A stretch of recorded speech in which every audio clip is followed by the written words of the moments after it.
اعوذ باللہ من الشیطان الرجیم، بسم اللہ الرحمن الرحیم، کل نفس ذائقۃ الموت۔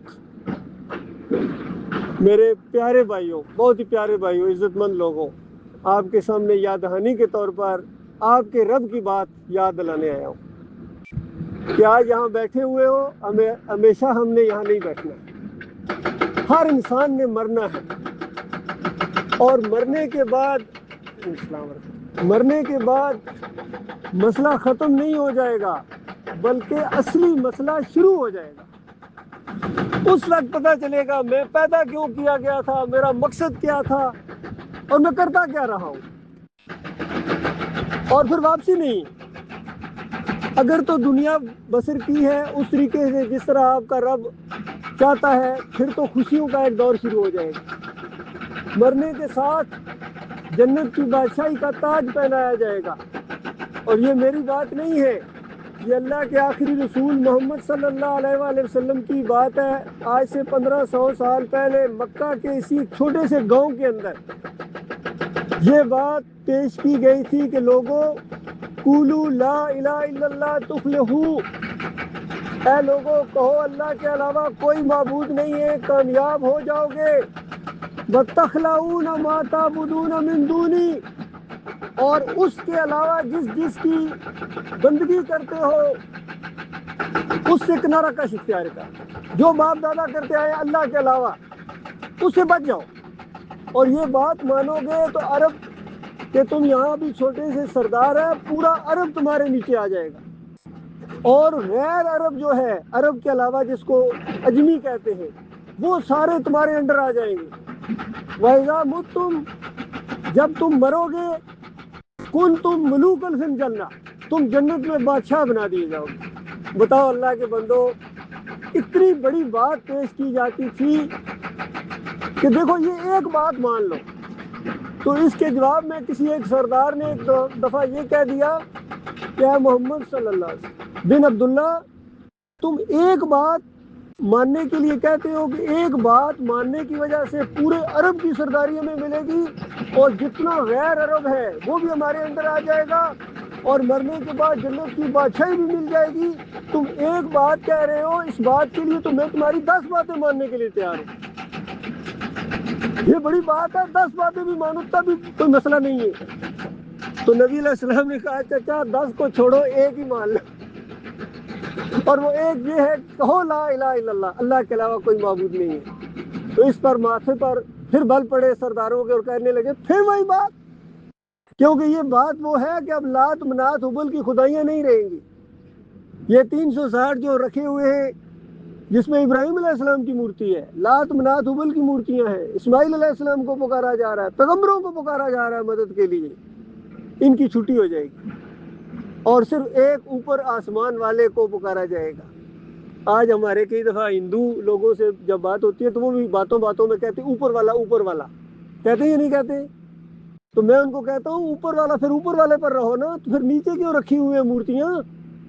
تو آگے سے مجھے پتہ ہے وہ کیا کہتے ہیں جس طرح مسلمانوں تم نے نیچے یہ مزار اور دربار بنائے ہوئے ہیں نا، تو اسی طرح ہم نے بھی بنائے ہوئے ہیں۔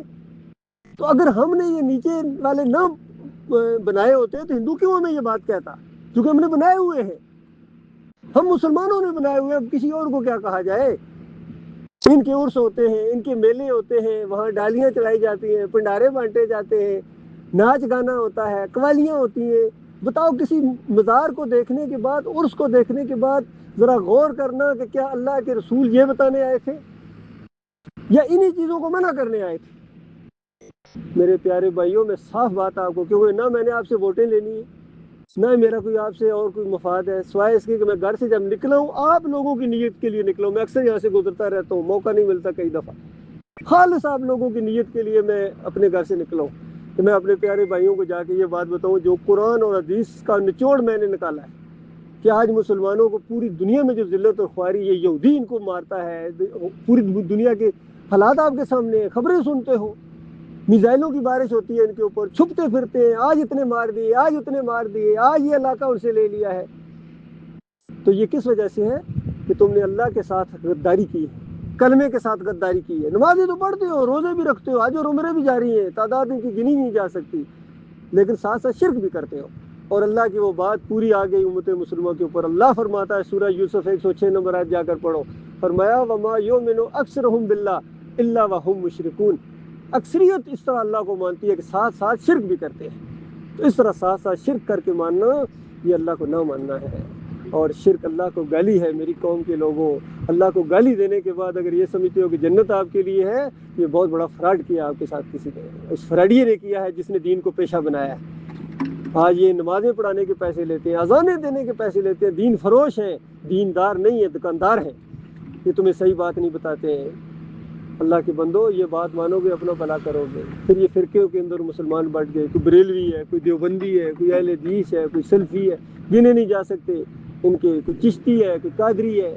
ان کے علماء ان کو اس میں سے نکالنے کے لیے کہتے نہیں, اسی دائرے کے اندر بند رکھتے ہیں ان کو. تو کیسے خیر آئے گی جب تک خود دین نہیں سیکھو گے.